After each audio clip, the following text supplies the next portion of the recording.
в середине августа дети-сироты из села Сарысеп смогут заселиться в свои новенькие дома, в котором есть 9 соток огорода и отдельные котельные.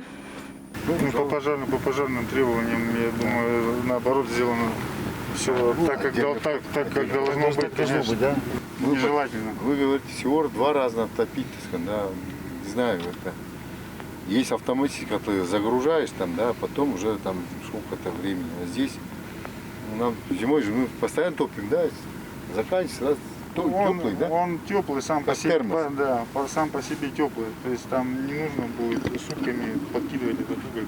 Уже через месяц небольшим в Сарысепе будет сдано 40 новых домов для детей-сирот. Жилье типовое общей площадью в 47 квадратных метров с отдельной кочегаркой и участком под огород на 9 соток. Рядом с жильем обустроят 2 больших колодца. По требованию в Рио главы Тувы Владислава Ховалыга до сдачи под ключ ко всем домам подведут столбы электроснабжения. Заявка в энергосбытовую компанию уже подана. Бытовавшая ранее практика сдачи домов без света и воды прекращена.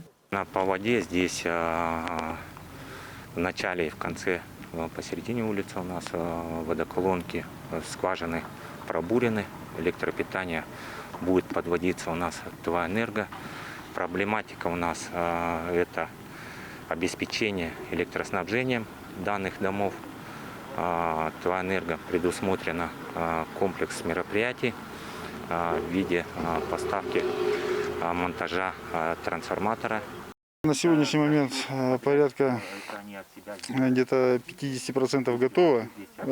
Осталась только тонкая отделка, ну, так скажем, чистовая.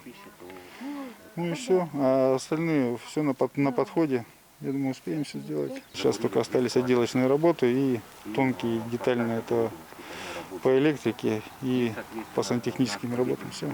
Строительство можно было завершить в конце июня. Помешал паводок, который отрезал путь подвоза строительных материалов. Сейчас на стройке работают 5 единиц техники и около 100 строителей. Подрядчик обязался, что все дома будут готовы к заселению в августе текущего года. Айсу Монгуш, Чайхан Тунгак, Ангар Ожак, телеканал Тува 24.